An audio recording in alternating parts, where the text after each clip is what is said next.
switch to sports mode. Hold it in the road. When you get so mad you can explode. Hold it in the road. Bro, just stay focused on your goal. Don't let them crack the mold. The finish line straight ahead, bro. Hold it in the road. When life switch to sports mode. Hold it in the road. When you get so mad you can explode. Hold it in the road. Bro, just stay focused on your goal. Don't let them crack the mold. The finish line straight ahead, bro. Hold it in the road. What's up, everybody? Welcome back to Holding the Road with Mrs. Gray Fox, Big Bad Harold. Today, we had a pleasure of sitting down with the good brother, Mr. Richard Burns. Richard, how you doing, good brother? Man, I'm doing great, man. What about yourself? I can't complain about it. You understand what I'm saying? You know what, better yet, I could, but, you know, that's the time. That's, you know what I mean, for another time or whatever. Today, we're going to get to know you and all about you and what you got going on, you know what I'm saying? You know, we like to highlight the movers and the shakers, you know what I'm saying? Gotcha. In the 850 area code, you know what I mean?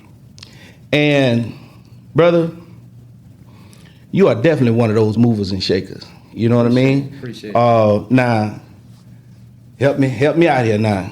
You artist, Yes. Athlete, boxer, Yes. politician, movie director. Yes. We're going to get in all that, good brother. We're going to get in all that. We're going to get in all that. All right, check it out. Now, you from Quincy? Yes, I was born and raised in Quincy. Been living there all my life. Oh, yeah? Class of? Class of 1993. 1993. Young man. Young man. Graduated from James A. Shanks High School. What is it? James A. Shanks High School. That's what's up, man. You know what I'm saying? Now, college, military? Yes, actually, I have 10 more months left, and I'll have my doctor's degree. Doctorate? Mm-hmm. In what? Business administration. That's exactly what's up. Yeah. That's exactly what's up. Man, I don't know where we want to go first. Let's go with the oh no. We like to ask this question. What's your favorite genre of music? My favorite Genre of music. Rap, R&B. I'm gonna be honest with you. I guess it will be in stages. And stages. If you'd asked me a few years ago, some years back, I'd have told you rap. Right. Now I'm at that stage in my life. Now I like to listen to more mellow music, so it'll be more soul and R&B and stuff like that. Brother, I agree with you 1,000%. Yeah. 1,000%. I'm the same way. Favorite R&B artist, top 5 all time. Top 5 all time. Michael Jackson would definitely be my favorite. Okay. All right. And it was all because of the energy and everything that he put into it. Mm-hmm. It was like an art. And I'm one of those kind of people that I love when a person really work on their craft. Yes, sir. And he was one of those ones that really worked on their craft, so he was a real inspiration to me. Mm-hmm. Matter of fact, he was an inspiration for the music that I do.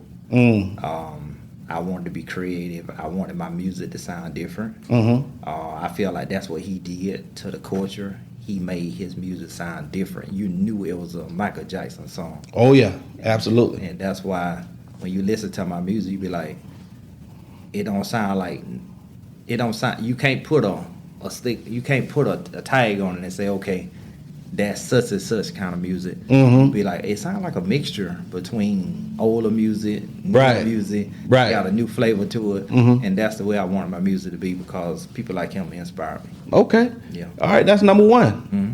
2. Number 2, I would have to say, is a female artist, Donna Ross. Okay. Oh, no, that's very unique. We ain't never heard that one. Yeah. I never heard that one. Mm-hmm. Yeah, and the reason I say this is because people like her inspired Michael Jackson Right? Yeah. with the sound that he had. Mm-hmm. She was an inspiration to him. And see, when you go back and you listen to a lot of her music, Mm-hmm.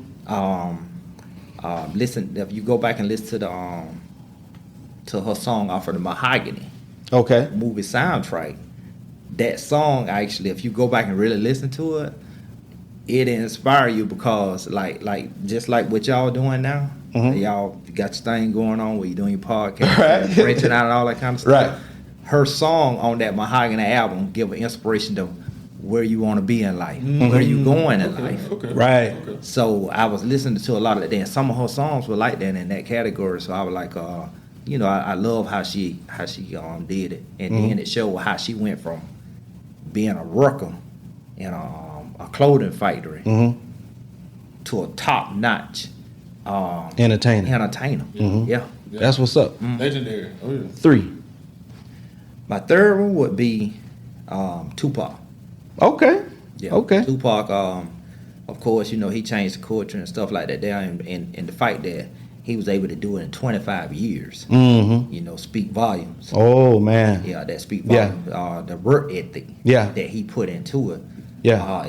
That make him one of my top favorites because of the energy, the work ethic, and the fact that he was like he didn't like, you know, like a lot of people, you know, they have to plan out stuff and do this kind of stuff. And a lot of time when you plan out stuff, it don't work out like you want it. Right. So it kind of, you drag it along and it take a long time to do it. Him, he would just get in there and just do it. And I'm that kind of person. That's why people are talking about, well, how you doing this? How you doing that? How you doing that? Because I don't think about it. Right. I just get in there and just let the impulse of God just get in me, and I just do it. Right. I don't walk in no category or anything that I'm doing with fear. So if I say I'm gonna do it, I'm gonna do it. That's how I think. Yeah. And people like him, if he say we're gonna be an actor, if he say we're gonna be a musician, if he say we're gonna put out 100 albums, he didn't think about it. Yeah. Because think about it. If you sit back right now and say, man, I'm gonna do 100 albums by 2 more years. In your mind going to telling you, nah, that's impossible. Yeah. But if you get rid of the fear part of it, you'll be able to do it because you won't think about it. You'll just get in there and just do it. And that's how I've been living my life for a long time now. That's how come when people out there talking about, oh, he a politician, he boxing, he a musical artist, oh, he a movie producer now, oh, he an actor now. That's because I don't walk in things with fear. I step into it and be like, okay, if I can do it, I say, if I say I can do it, I can do it. Right. If I want to be an astronaut tomorrow, trust me, I'll be flying. I'll be an astronaut tomorrow. That's just how I think. Right. Like when I was in school, I had a lot of fear in elementary. I was afraid to express myself and do things that I wanted to do. So once I overcame that fear, and I'm gonna be honest with you, what made me overcome that fear was actually boxing, because I didn't want to fight when I was young. My daddy got me into karate. And I used to be scared to death when I first started. But once I started overcoming that fear, I realized that person is just a man, or that's just an event. And we bigger than life. So it made me overcome that there. But people don't realize the at first kids used to pick at me and all that kind of stuff when I was young. Oh, you ain't karate. But they don't realize something. That karate changed my life.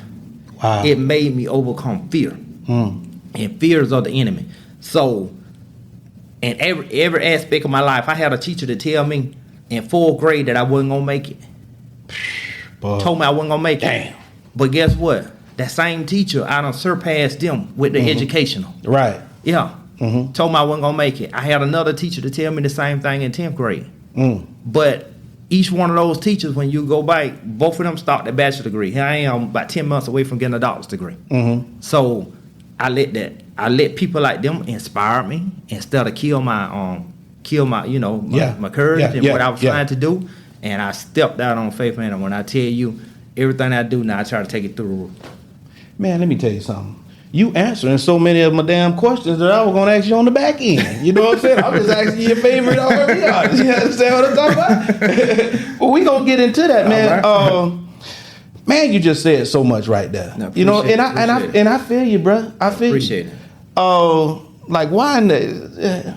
We'll get into that when we get into it, because your politics. Let's go with number 4, bro. Who's number 4? Because you got me intrigued with this list right here. You understand what I'm talking about? Number 4 would probably be I have so many, but I would probably say Biggie Smalls. But at the same time, Biggie is not what inspired me when it came to music. It's just the fact that in 24 years he was able to do all the things he did as well. But I would have him neck and neck with people like LL Cool J now. Yeah. Because coming up as an artist, I couldn't sing. I couldn't rap when I was coming up. Like I said, when I overcame that fear, that's when I decided to step into that world. But people like LL, I would look at them and say, if I seen myself as an artist, it would be like LL. You know, I would wanna cling to like they rap to like women or you know, kind of bring that charisma to it. You know what I'm talking about? Having swagger with it. You know what I'm talking about? So that's how I saw that. Yeah. I see a little bit of that in Bluetooth Love. That's what I'm talking about. Number 5. Number 5 would be I'm gonna tell you what inspired me. Digital Underground, which was a group that Tupac was in. That's Shock G though. Yeah, I like that. How they sound. Shock G. Exactly. I like that how they sounded different. You know, like when the rap was going at a certain, pace, they changed it up. Yeah. And remember, they was even talking about it in the song about Hammer. You know, because that's during the time Hammer was out. And then they was pretty much talking about how Hammer would have to do this and that and the other. Because they knew their sound just sounded so different. Than the rest of them. So that's why when people go back in 2005, a lot of people be listening to my music now, talking about Bluetooth Love and all the other songs I have right now. But what they don't realize was I was rapping at first. And my name was Icon. They probably heard my stuff on radio, but just didn't know that was me. Right. But I had a song to go to number 1 on the radio station in 2005 called Guilty Dance. It's called what? Guilty Dance. Give to Dance? Guilty Dance. Guilty Dance. Yes. People don't even know that was me. Because my name was Icon. See, they think the music I'm doing now. Right. It's the music that I started with. No, I've been doing it. Matter of fact, the guy that's on the move with me, he goes by the name OK, the name O'Kendrick. Yeah. But me and him started out doing music years ago in 2003. Yeah. And me and him, we actually was getting ready to get signed by a huge record label in 2003. I'm talking right off our first 3 songs alone. Right. They paid for us to come to Atlanta. They paid for my parents to come. The whole 9 yards. We stayed down there the whole weekend. But I'm gonna tell you something, and that's what these young artists today, they gotta understand. When you're in the music business, you need to know the business part of it, because the business part can mess you up on the back end. And not only that, but you can get screwed over by companies if you don't know the business part of it. And what happened then, the fact that I was just getting into music, the one that had produced our music didn't tell us that if we didn't own the file to the music, we didn't own the music. We thought since the music was in our name for us to copyright, that we owned the music. No, he was holding the file to the music. So once we got ready to get signed, we had 3 songs that they wanted to sign us for, because they wanted to put those on the album right off rip.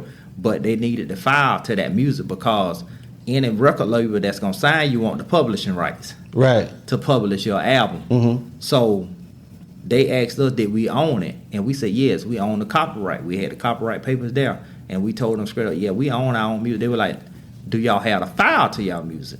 And we were like, what you mean by the file? We were dumb to the music. I was about to ask you the same question. The file is where you put the music together, from the beat to the writing of the music to the lyrics of the music. Okay. That's the whole compilation file. We didn't have that part. Of course, I wrote my own music. Of course, I recorded in a studio. But when it was breaking down, the fact that I didn't own the studio itself, the file was in the studio. That person would have had to break it down. And see, people be thinking, okay, if they put my music on a disc drive or CD or whatever, that they think that that's it. No, a file don't even go on. A file is too big to go on those platforms. A file had to go on like a thumb drive or either a DVD back then.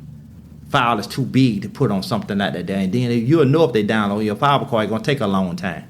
I'm talking about, so when we got down there, the people asked us, did we own our file? We told them, yeah, we own our music. They were like, no, let us break it down to you. Do you have the file to your music?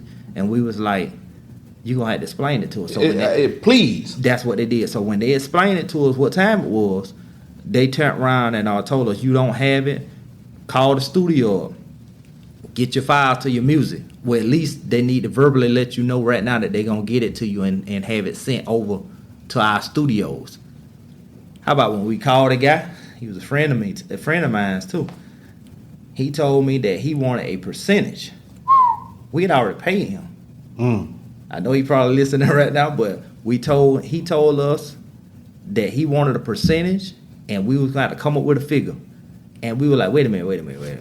I'm not gonna mention the name, but we told him that we already done paid you out for our music. We thought we had our file. So this is nothing that we should be discussing. Go ahead and give us the file so we can go and get signed with this deal. Yeah. He was like, no, you're gonna have to offer me a percentage out the deal y'all get. The company told us no. He messed up a major deal for us because he wouldn't do it. To this day, we probably would have been rich because the people that we was dealing with Ludacris and all those other big artists. Yeah. So that was a major deal we got messed up on. They continued to let us stay down in the High Tower Hotel, pay for our dinner and all that kind of stuff, but they did not sign us because we did not own the rights to that music that we had did, in which that's the music that they wanted on the CD. That's how come a lot of these people today, when I be asking them, they be like, I got this music, I got that music. Yeah, but do you own the file to your music? Did you go in the studio and you actually pay the producer of your music, and did the producer give you your file? Because you don't realize something. If that song is the song that the record label liked it, and that's what they want to, that's the song they want to sign you for, they're not gonna sign you if you don't own the file to it, because that's 9 times out of 10 that's the song that they are gonna want to put on the album. T-Pain don't own it, they own studio. That's how come people don't realize. They be like, well, T-Pain got signed out to Tallahassee. Yeah, but T-Pain them owned it, they own studio. That mean that song that they did on Sprung and all the rest of them, they owned the files to those music. So they was able to show them, not only do I produce, but I keep the file to my own music. Wow. That's how come, if you'll notice, he was on so many people songs. Quick, yeah, real quick. Because they knew he was a producer and they knew he knew the business part of it. But the brains behind him was his daddy. Yeah. So that's why you need somebody, when you're in the music business, you need somebody coaching you along that know the business part of it. Because you can have 20, 30 songs that a lot of people like, and they around here playing, but you'll never get a deal if you don't own the file to that music. Wow, man. Yeah. You just dropped, I didn't, did you know that? Nah, I didn't know that. Yeah. So, I go to Track House. I record a song that's on fire. Big Bad Harold made the beat. Yes. Somebody, people hear it, it's blowing up. Like you say, we get invited somewhere to, to get signed. We have to have a file from Track House. From Track House itself, got to put together a file for you, or you don't own that music. Yeah, you'll be listed on the copyright papers. True enough. But you are not. Now, you'll have ground to stand if it was a lawsuit or something involved, saying that was my music too. But if they holding the files to that music, that means that for now on, like if somebody want to use that music, you can't do anything about it. They'll just they'll haul off, make you sign something off where you gonna sign off for, say that, well, I get a percentage of my song, but they gonna own it. You remember when they was up there talking about Michael Jackson owned the Beatles compilation? I remember hearing something like that. Yeah. He had bought it. That's what they meant. He was owning the files to their music. The original copies. The original copies to the music. So that means he had the breakdown of the songs and everything. That means that, okay, yeah, of course the Beatles for now on would probably get paid a percentage, but they had no say so. Or whatever he wanted to do with the music. Whatever he wanted to do with the music for now on, he could do it. They just would have to accept the percentage of whatever they were going to get out of it. There's so many people, especially in our communities, chasing that dream that I guarantee you they had no idea. No way they knew They that. have no clue. And I'm going to be honest with you, because I ran into a lot of artists that was getting favors from the producers and stuff like that right there, because they didn't understand. Producer can bring you in there and record your music all they want. And yeah, it might be on a thumb drive or whatever you don't put it on to listen to it, where you could download it and all that kind of stuff. But long as they still holding the file, they own your music.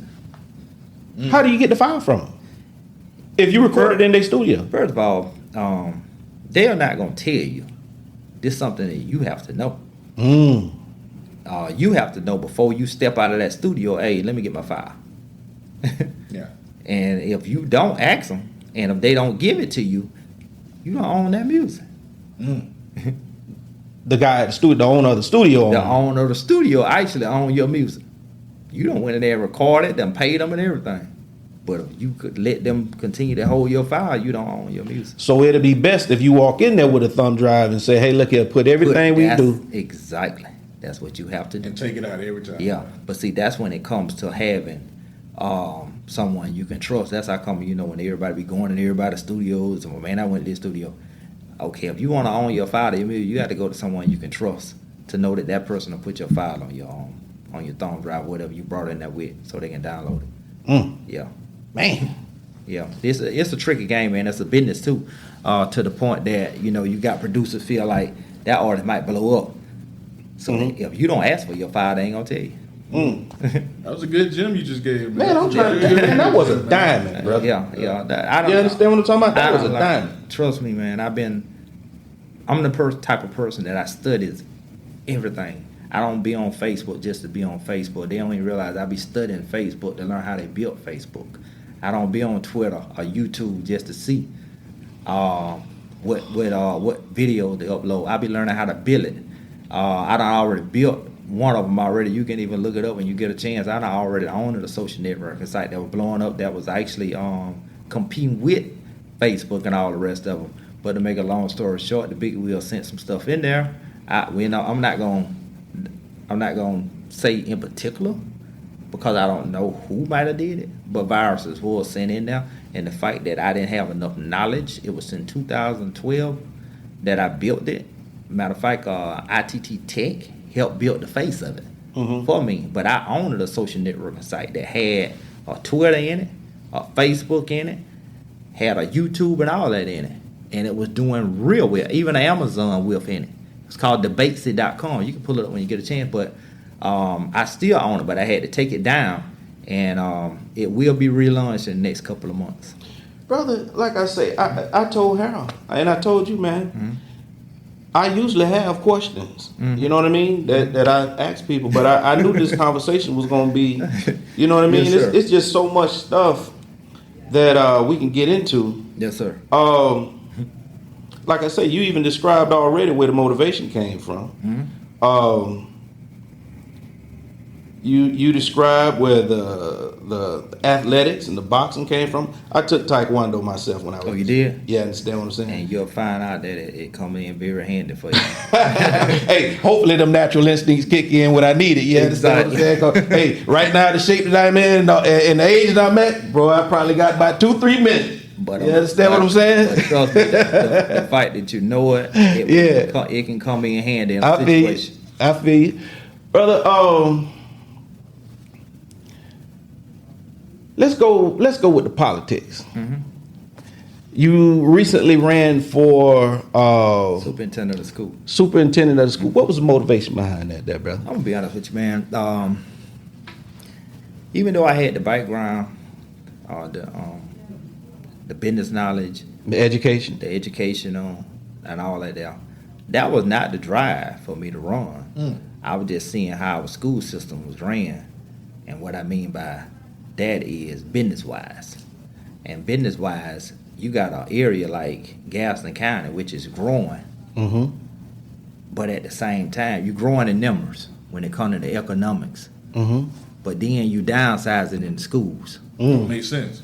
It don't make sense at all. You don't see Tallahassee downsizing in school. Every school that they had 30, 40 years ago is still up. So that means that you got a dying area. What I mean by that is, it might be growing in numbers and people, but the way the overhead is looking, they're looking at it's a dying area to them. That means that nothing is coming out of it. That mean, and so people are looking at me like, what is he gonna bring to the table? He just running a boxing gym, or he doing this with the boxing, or doing that. Where's the education to come from? They don't realize something.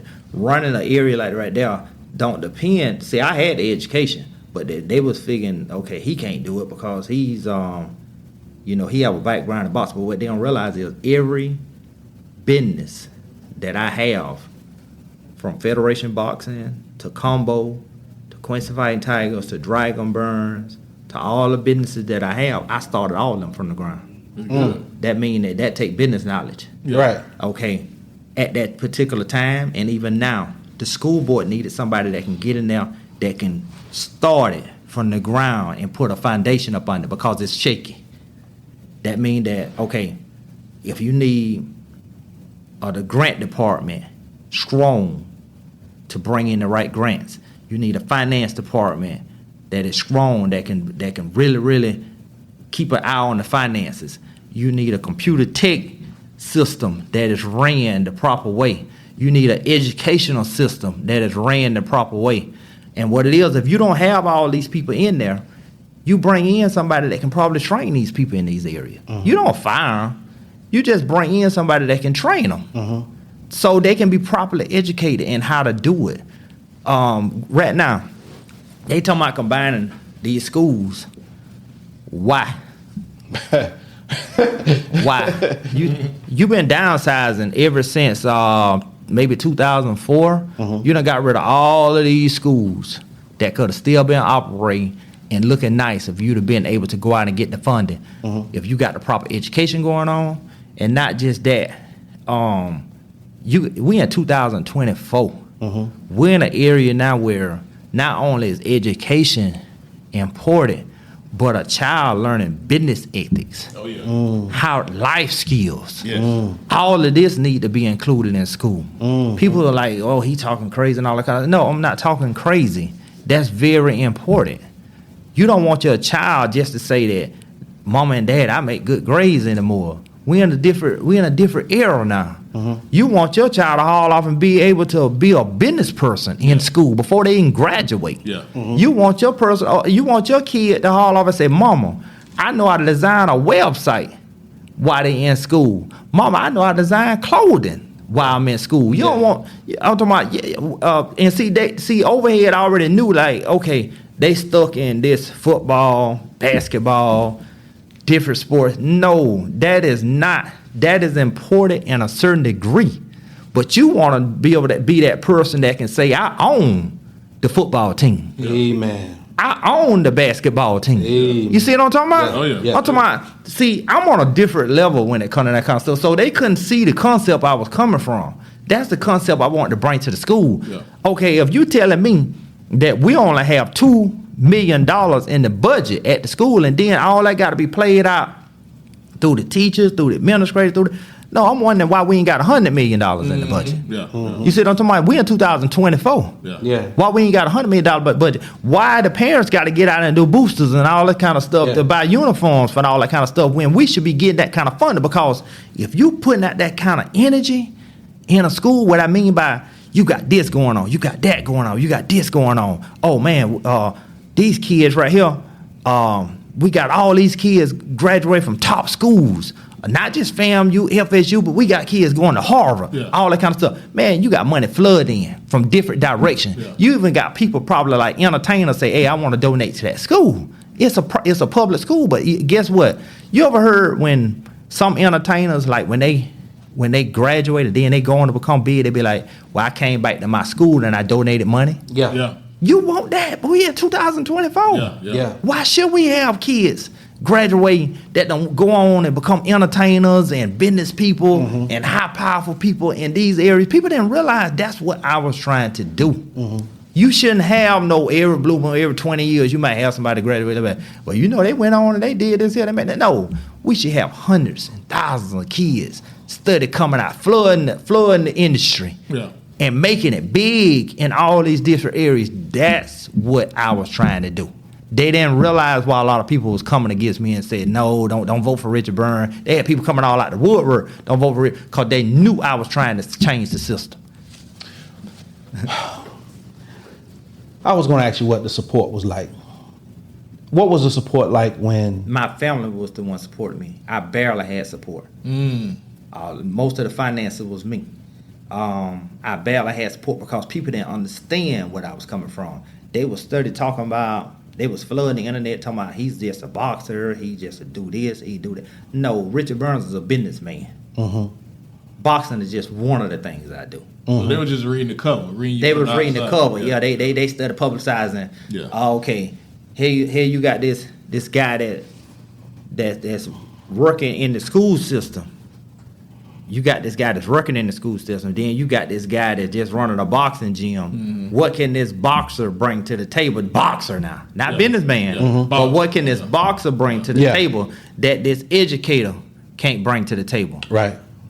First of all, not downsizing what that person done did, because that person done went to FSU and this person is an educator. But at the same time, you need to look into my background instead of saying boxer. Because I'm more than a boxer. I have a business right now, Combo. You can look it up, combination of mixed boxing organization that is running neck and neck with USA Boxing right now, which is owned by billionaires. I have this business, the only black man in America with this business. They see, they wasn't looking at all that.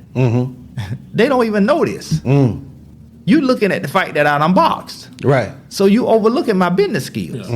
And it takes somebody that have business knowledge to run the superintendent of schools right now. That business, that building, because first of all, like I said, in the next few years, the way they keep downsizing, private schools are going to take over the area. Do you think that's a good or a bad thing? To be honest with you, at this particular time, it could be bad and good. And the reason I can say that because we already headed in that direction. Okay. So you can't do anything about it now. People are wondering, okay, is you gonna throw your head into the race? No, I'm not, because I tried to stop what was getting ready to happen. I told y'all that they were gonna downsize the schools again. And now you're only gonna have the one high school and have this one school that's gonna house all of those people in a big old growing county like Gaston County. What kind of sense that make? What kind of sense that make? But for the ones that can afford it, they can go to a private school. Yeah, but guess what? Your kid can get kicked out of private school any given day, and you can't do anything about it in a private school. Oh yeah. Because private is a private entity. Right. Do what they want. They can do what they want. Right. That means if they don't like how your kid's hair look, your kid is out of there. And it ain't nothing you can do about it. Nothing you can do. Yeah. That's what they was working on in the first place. Yeah, they hate me because I was exposing it, but at the same time, it's not about exposing. It's about trying to make sure that these kids are properly educated, and not just properly educated, but every child supposed to surpass their parents. Yes. Right. Oh yeah. Absolutely. Not supposed to be behind. Right. All I want to do is make sure our kids is surpassing their parents, and not just the parents, but surpassing certain errors and not going back. Yeah. That's all I was trying to do. You know, me and Harold, we talk about, you know, we believe that that in order for our community to survive, we are going to have to laser focus on the youngest group of people within our community. Exactly. And make them one of the greatest generations that the planet's ever seen, ever witnessed before. Yep. You know what I mean? Yep. It's going to take, you know, thinking. Yes. Like what you was talking about. But like I was trying to tell you, even with support, they'll just write you off and discredit you. It's crazy. Hey, man, you ain't nothing but a boxer. Hey, y'all boys ain't nothing but podcasters. Yeah. You know what I'm Yeah. saying? Hey, y'all ain't doing nothing but talking shit. Yeah. You get what I'm saying? But- and you go with the same, so what you expect to get. Yeah. Exactly. And then you got your home, and you have your own hometown doing this. Oh, man. Discrediting what you can do. Reach on it. Like so, I said, man. So you know when you have that, going on around you, all that negative energy, you know you have to feed from the energy on the outside. Like what y'all doing. Like of course you might have some people in your own area that discredit and say they ain't gonna make it and pray upon your downfall. So basically, say a prayer before they go to bed every night. say a prayer on your downfall. Oh, yeah. Before they go to bed at night. I even had somebody to tell me when I dropped the there's no lie, I was reading on the internet when I had did the song Bluetooth Love. And I was reading a lot of nasty comments. One comment said, why don't he just die? Crazy. Damn. Crazy. Don't know me from Adam Apple. Right. Don't know me personally. But you just see that I'm another person trying to make it. And you hate my drive so much that you'll rather see me dead than to see me succeed.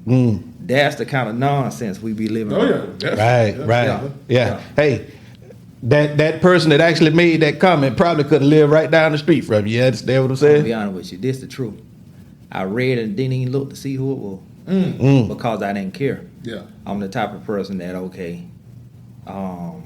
I'm gonna live my life regardless of what you do, and I'm gonna go on and succeed in what I'm doing. What are you gonna do? Yeah. Yeah.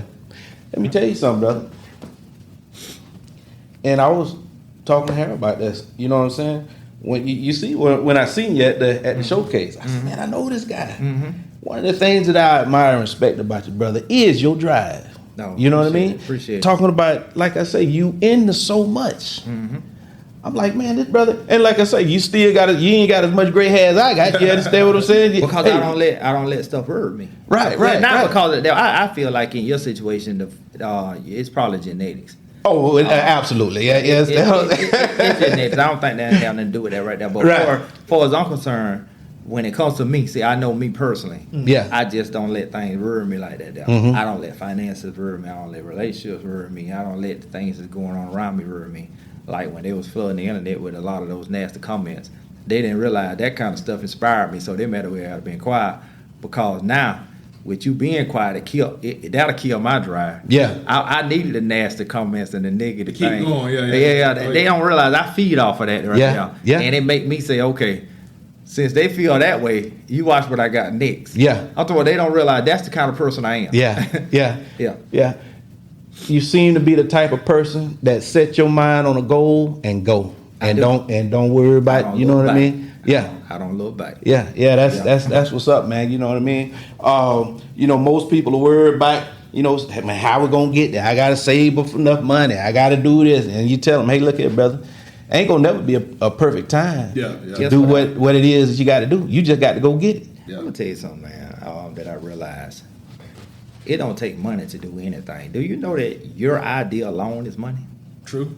Absolutely. Your idea is money. Absolutely. That means that somebody gonna pay you for your idea. Your thoughts. For your thoughts. And once I realized that concept growing up, I knew right then I didn't need no money to start anything that I wanted to do. All I needed to have was the inspiration, the idea, and to go forward with it. And the money was gonna come. Because I'm gonna tell you what I did one time. This was in 2000. And by 2000, that's when I bought my first house. But after I bought it, I was dead broke.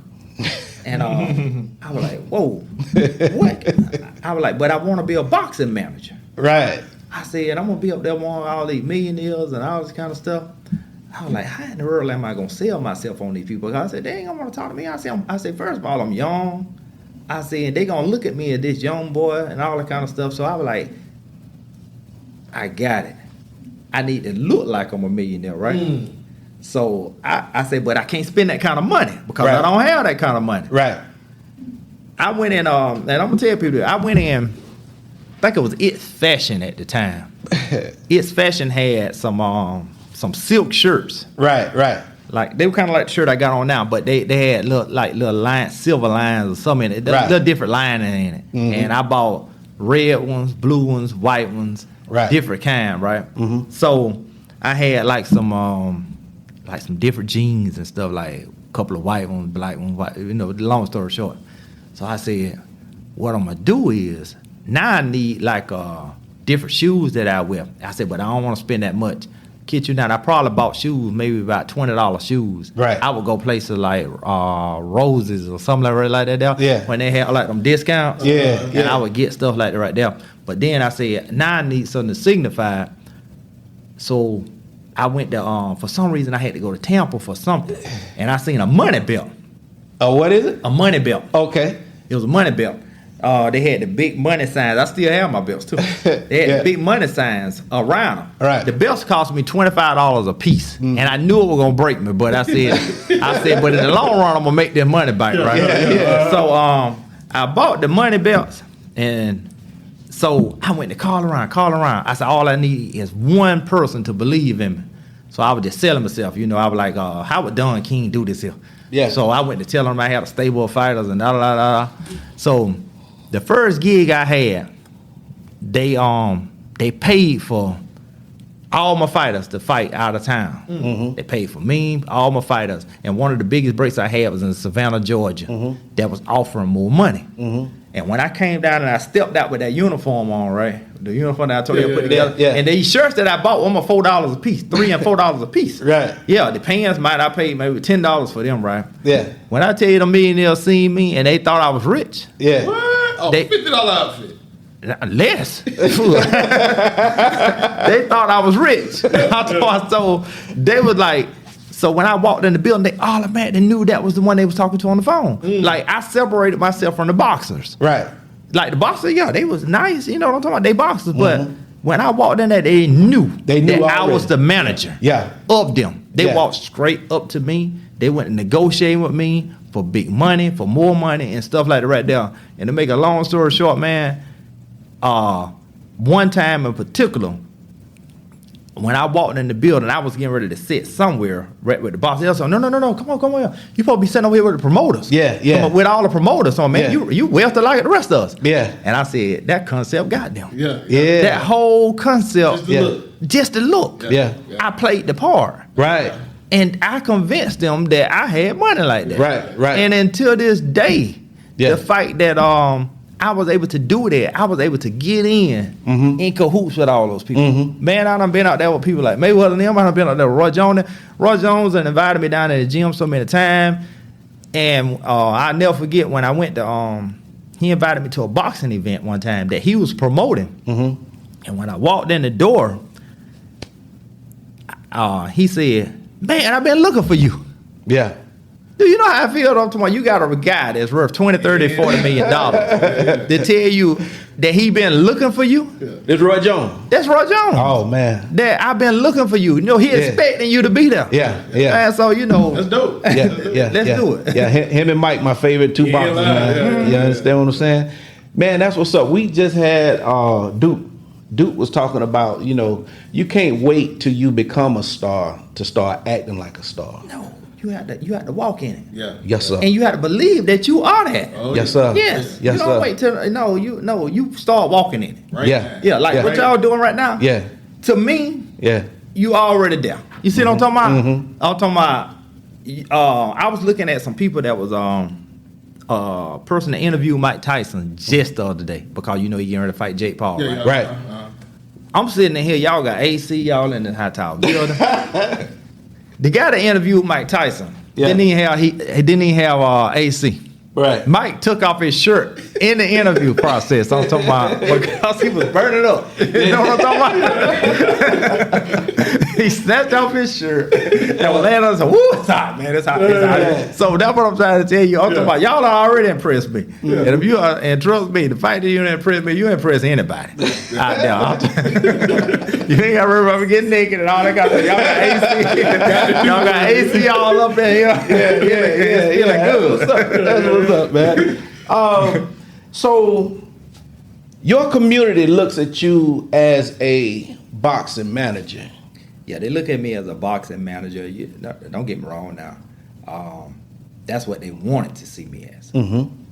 But I done surpassed any of that in their minds by now. Now pretty much they might be looking at me like, oh, dang, he done did this. Yeah. He done did that. You know what I'm talking about? You know, you got some that might feel happy. No, but you know, at this point, I didn't care no way. Right. You know, because I'm the kind of person like that right here. I talk to everybody. You know, I talk to everybody. So even if I seen you on Facebook bashing me, I still walk up to you and speak. Right. Because I done walked up to so many of them that they don't even know. They might have wasn't even like a friend of mine or anything on Facebook, but I would see them on the street after I seen it on other pages that they were bashing me and stuff like that, and walk straight up to me, speaking. And I didn't never even read a comment. Right. Yeah. Show love. Yeah. I tell you this right here. I tell, you know, especially family members, but you know what I'm saying, anybody that I care about, I tell them this. No matter what you go through in life or what you've been through in life, you can either use it as fuel to propel you or dirt to bury you. Exactly. You get what I'm saying? And I don't And believe you in that. you've definitely taken all of that, brother, as fuel Oh yeah. to propel you. Yeah. You know what I mean? Let's get into what is it, John? Yeah, John. Now you in the directing. Yeah, and movie producing, and I write all my own movies, and I produce them. But just like everything else, you can't do everything alone. No. When it comes to certain things, yes, I can build a foundation. You know what I'm talking about? But then I bring in a team of people because I'm the type of person like this right here. Just like I feel like God gave me a chance. Like anybody that I feel like is giving me that good energy and really want to see me succeed like that right now, I want to give them the same thing. So if I can open up doors for people with the movies that I'm doing, I will. Yeah. I'm that kind of person. Like you know, like we're in an area, man. You don't have where you see people producing movies that done got deals. Right. You know, you don't have that. So if you got people that's that finally done did it, why not give people opportunities? You know what I'm talking about? So you got people that I done walked around on the street and seen, and they could act, they could do this and they can do that. Okay, now you have a new production company, Dragon Burn Promotion, that done set up shop in Gaston County that is gonna open up doors for actors, actresses, producers, writers, directors, the whole 9 y'all, even people that can do wardrobes, makeup artists. We getting ready to open up those doors for any of those people now, cause we trying to do something major. Yeah. We trying to start this big old foundation, in which we done already started it. We are now on our third movie. John is in the editing process right now, and it will be out hopefully sometime soon. Our next movie we already done started filming, and we trying to do at least 10 movies or more this year. We got a 3-year distribution deal, so we working. Okay. Yeah. Okay. Would you be open to working with, other writers, you know what I mean? That's some inspiring writers that want to write movies and things like that. Yes, actually, a film company reached out to me not too long ago, and they already have movies that's already out. They have been doing things. They're ahead of me, and they say they want to work with us in the future and stuff like that. And when it comes to producing, I look at a lot of different producers, and I look at some of the ones and be like, okay, that's the ones that's kind of like me. Right now, I see the Ice Cubes, in which really inspire me because I seen they come from the rap industry and jumped into producing just like I did. Then I look at people like Stephen King, them, and all those kind of people. Those people came a long time ago, but then I looked at how they could turn a concept and make it big. Like if you go back and you look at Silver Bullet, Silver Bullet was not shot on a big budget, but it's a classic. Yeah. Right. You look at Friday, was not shot on a big budget, but it's a classic. And the areas that they been shot these movies in, that mean that they only choose so many areas to shoot these movies in. And then I look at people like Marcus Houston them, and which drop 2-3 movies a month. That's the work ethic that we trying to get on. Where when you look up, we flood the streaming companies with our movie. Am I worried about putting a movie on the big screen? No, I'm not. Because we're in an era now where a lot of things don't change. A lot of people ain't going to the movies like they used Streaming. to. Yeah, streaming done took over. Yeah. So what I'm looking forward to is not just putting movies on these streaming companies, but owning our own streaming company one day. That's what I'm trying to look up. The network that owns the streaming company. We looking into all that right now. I'm already in the third movie. I'm already checking into all of this. Yeah, I'm not just stopping at producing movies. Right. I want to own the streaming company that put the Absolutely. movies out there. I'm but glad yeah. you're thinking like that. I'm glad. Oh, yeah. That's how I'm thinking. Yeah, we need more of that. We have talked about that multiple times. That get into ownership. We don't really own anything as far as our culture. We need to start owning some stuff, man. We highly talented. We do a little bit of everything, but we don't own that. And that's what I look into. Yeah. Yeah. I hate to be this person, but I gotta say it. We be the first ones that either want to tear it down or burn it down Of when we course. see a brother. Doing You stuff. understand what I'm saying? We want to course. discredit every damn Of thing. course, man. because I ain't gonna lie. When I first put the poster up there, and said that it's a Bluetooth Love movie coming out that we filming. Mm-hmm. Oh, I had so many negative comments. Oh my God. I read so many and coming from us. Yeah. So many negative comments, bashing and da. Now Bluetooth Love is out there as a movie and is on these different streaming companies, and we got a 3-year deal. Mm-hmm. Okay, so you can bash all you want. Yeah, you weren't gonna stop anything. But then they'll turn around and say, "That man, that's my partner, man. I know he from down the way where I'm at." No, you was just dogging me, man. You were just dogging me. I seen all of it. I seen so many posts, and to be honest with you, like I'm a person now that come from, I'm a person that's pretty well known by a lot of people. Mm-hmm. So people will come up to me and tell me, even if I didn't see it. And they were doing this. They will get back to you. It got back to me. Yeah, but I was like, okay, good. Mm-hmm. Let them keep bashing me. On to when Bluetooth Love hit these streaming companies and be for sale, and then it's all in their face. Then what? Yeah. You know what I'm talking about? Yeah. So we at that point now. Mm-hmm. Bluetooth Love is out.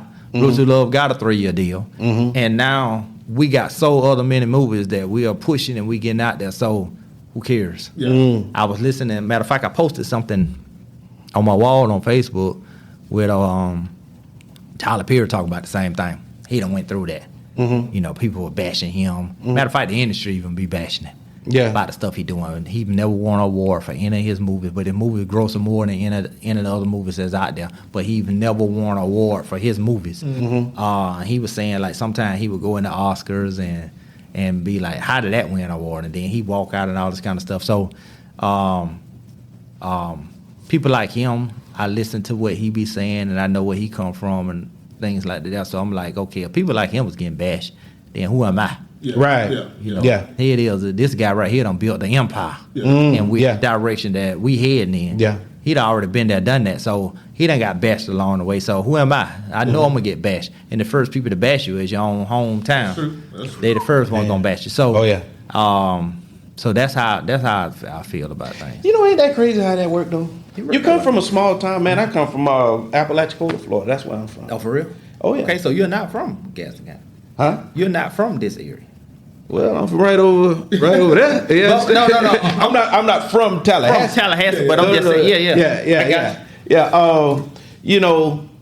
Like I said, now Apalachicola is a bit different. You know what I mean? But it's just crazy how we can be from these small communities, and instead of hey, look here, man. You got a cheering section. You know what I'm saying? Mainly it's your family, but you sometimes get so much hate. From the very people that you want to help. Yeah, I know it is. It's crazy. Now you know what? When I got ready to when I first started boxing promote, I wanted to build a gym. I started looking for a building like front side street and all this kind of stuff. And I was like, man, I ain't got that kind of money to get no building front side street or anything like that. So. Man, I walked out the door behind my house, and it was an old house that used to sit there, and our family like owned it, and God like that's your gym, that's your boxing gym right there, rent free. Just put a little work into it, and that'll be your boxing gym. That little old gym took us everywhere. I put it right in that little gym. I started all my businesses out of that I started my first businesses out of that little old gym. Right. And the boxing promoters, all those big people that I was talking to didn't know that's where we was out of. Right. They didn't have to see where we were training out of. Know what I'm talking about? A mustard seed. Exactly. Yeah. Exactly. You understand what I'm talking about? Yeah. Nina is the movie you got coming. Is that the name of it? Yeah, that's the name of the movie that we getting ready to that we already done start filming. We done filmed a little bit of it already. But yeah, it's gonna be real good. It's gonna be real good. And the more we do these movies, like right now we're on a smaller budget right now. But the more we do them, the more they'll grow. The budget will get bigger. Yeah. After a while, you're gonna start seeing more effects, more this and that and other. Yeah. You start just like everything else. We didn't start in this here with no big old slew of distribution deals, like running, like throwing at us. We had to work our way. into it. Like we got a distribution deal, but at the same time, we still on a little budget. You know what I'm talking about? Until the money just go to flowing like that'll put back into these movies. After a while, they gonna look at these movies like, whoa, I don't see no difference in this than a Tyler Perry movie. I don't see no difference in this than a Stephen King movie. Yeah, some from Paramount or Universal. That's what they gonna see after a while. Right now, they can just enjoy the ones we doing. Right. And they gonna see the growth. Yeah. As we go along. And you get to sharpen your skills. Everybody do. Sharpen skills. Even the actors. Yeah. All these actors was first time actors that did Bluetooth Love. Now guess what? Now they got a movie up under their belt. Yeah. Right. They got a deal. Yeah. So now it won't be like introducing. Right. So this person an actor now. Right. This person an actress now. My mama even in my movies. My mama started her acting career at 71. You know what kind of drink? You know what kind of inspiration that gave me to know that I could make my mama dream come true at 71 years That's real age. Right. You know what kind of blessing that is? Oh, man, you know, my mama probably thought that was a lifetime. Right. You know, away. You know, light years away. You know, like I'd never be into something like that. I'd never get a chance to people see me out on TV doing. Man, I'm talking about that feels so good. Yeah. That was just like I was giving my mama $1 million. Yeah. I'm talking about so she could see herself on the big screen. On the big screen. People looking at her from different countries and saying, I seen you in the movie. Man, that feel good to know that I could do that for my 71-year-old mama. Oh, yeah. That's exactly what's up, man. When you talk about growth, you know what I mean? Even with what we're doing right now. Could you imagine this? You understand what I'm talking about? You know, it's good to see growth and improvement. It is, man. Like you were just saying, you know, you reinvest and it gets better and it gets bigger, you know, and you need that drive and you need that focus because of the doubters throwing rocks at you. Exactly. You know what I mean? People trying to, you know, stunt your growth, talk bad about you, you know what I mean? Get people not to mess with you. All that kind of stuff. Yeah, understand what I'm talking about? Oh, man. You need those character traits. Man, let me tell you. That's within you. Do you know when I was running for election, man, I was getting death threats? Oh, no, man. It went deep. It went real deep till I actually had to bring in the FBI. Yeah, I had to bring in the FBI. That's ridiculous, man. Because I was getting death threats, back to back to back, threatening to kill me, threatening to kill my family. That mess was horrible. And so it let me knew that I was actually doing something right. Because I'm like, no other candidate is having these problems. Yeah. Nobody but me. So why am I having these problems? Because they see me as the one that's going to change things. Yeah. You're going against the grain. I'm going against the grain. Yeah. Because, see, I did not run as a Democrat. I did not run as a Republican. Yeah. I ran as an independent. Yeah. So they didn't know what my views was. They didn't know which side I was on. So I received these death threats all the way through my campaign and passed it. Even when I was doing Bluetooth Love, they were still talking about killing me. Yeah. The FBI had to come in, man, and they never would tell me who it was, but it had to be something serious. They wouldn't give me no names. All you needed was a support of your community. That was it. The very people that you're trying to help. Very people. Well, you know, could have been some of the ones that wanted to off me, whatever. For whatever reason. Someone that could have came and instead of talking about killing you, working with you, you know what I mean? And say, hey, look here, man, you know what I'm saying? You in that position. Let me help you. Yeah. You know what I mean? Or think about something this way and we can make it better, so and so and so Let on. me tell you something. I'm going to be honest with you. I didn't really care for being no superintendent of schools because I know that confines you.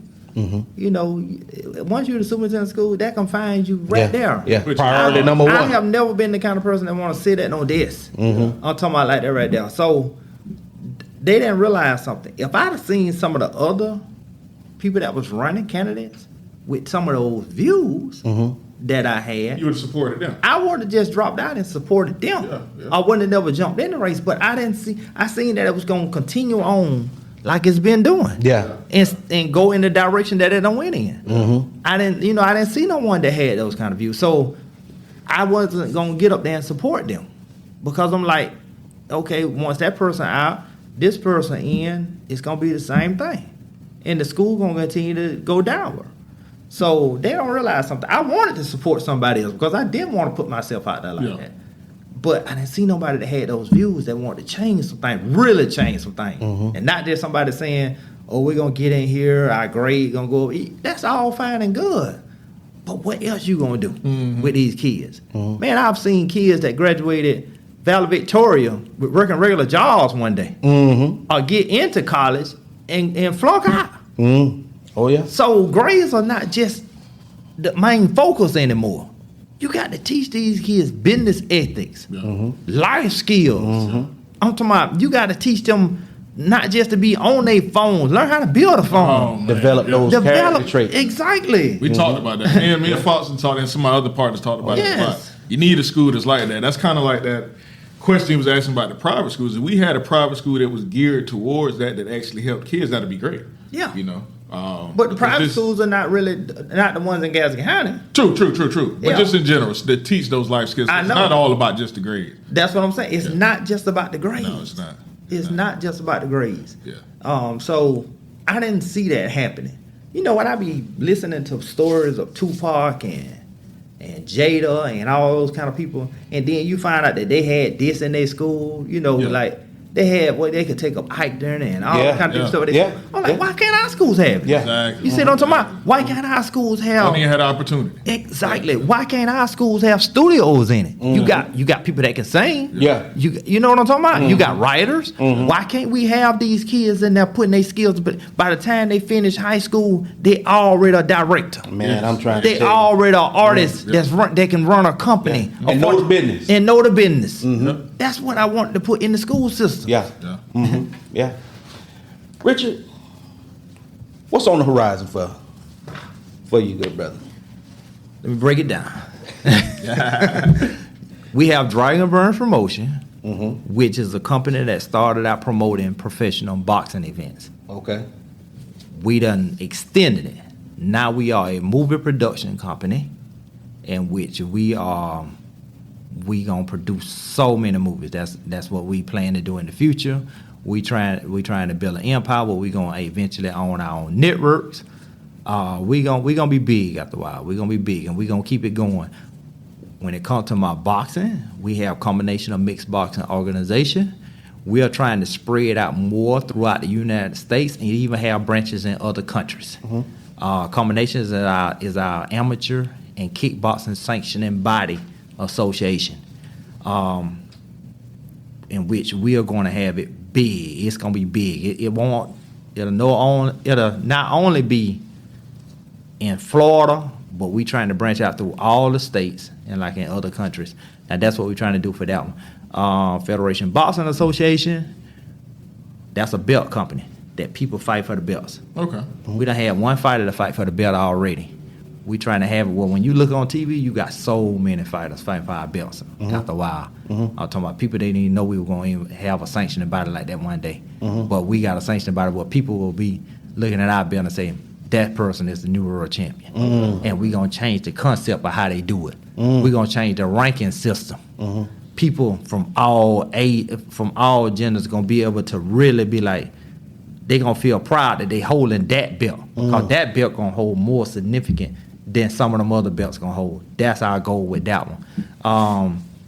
Our wrestling company, we trying to be just like the WWE to the point that not just like the WWE, but we being a little more versatile. Don't get me wrong, they doing a great job now, WWE, and they doing their thing. They broaden their horizon.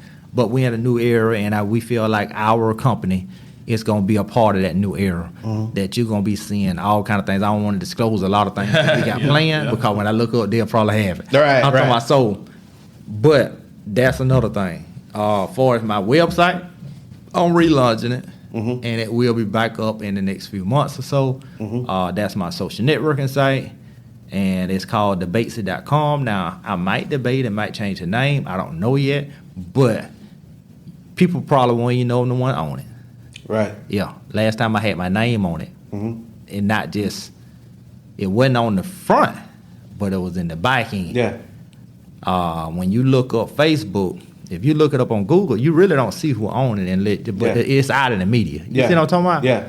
I don't really want people to know exactly who own it. So I'm gonna try to figure out how you go about doing that right now. Me? I want it to just to be a company that everybody clinging to. Yeah. Da, da, da, da. I don't need you to know that, okay, Richard Burns is such. No, you don't need to know all that. All right.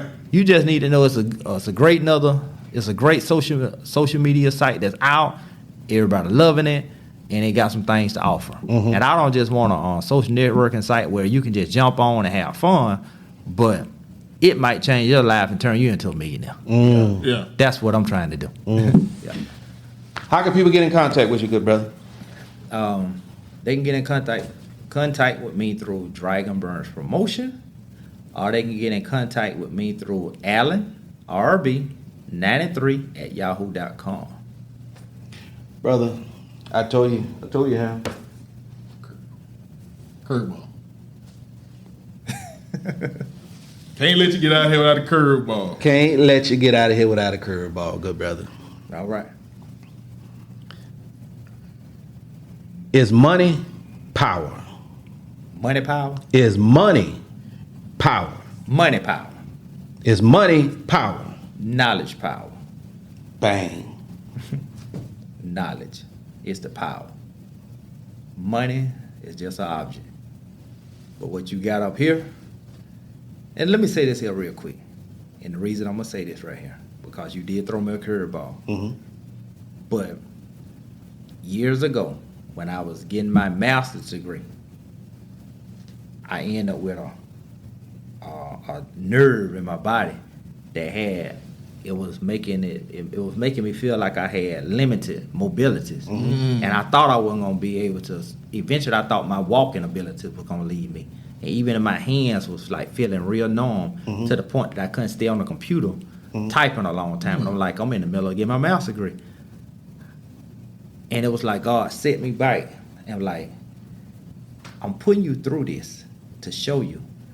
GPS signal lost. I'm putting you through this to show you that even your body is just your temple, but your mind is where everything lies. So I'm saying this to say this right here. When everything else fails, your mind can still take you places that the money and your physical strength can't. Yeah. That means that now you know which one is the power. Mm-hmm. It's not the money. It's not your body. But it's what you got up here. That means that you can be paralyzed from the head down. And what you come out your mouth or what you can say, if people know what you talk about, can be powerful. Oh yeah, it can still change the world. It can change the world. Yeah. Profound. Thank you for taking the time, good brother. No problem. Oh yeah. Blessings today, tomorrow, and forever. Thank you. Thank y'all. Oh yeah. Till You're next, listening to Holding in the Road. till next time, everybody, y'all live right and play fair. Holla at us. When life switch to sports mode, hold it in the road. When you get so mad you can explode, hold it in the road. Bro, just stay focused on your goal. Don't let them crack the mold. The finish line straight ahead, bro. Hold it in the road. Bullets with a badge, or never get a pass. We can see straight through your mask. You made a glass, homie. Just think before you do the dash, cause it might be your last. Lay you in that grass, face down. You should've put your hands up. I promise you the Retta got them handcuffs. Look, we need to change our recreation. Let's focus on some education.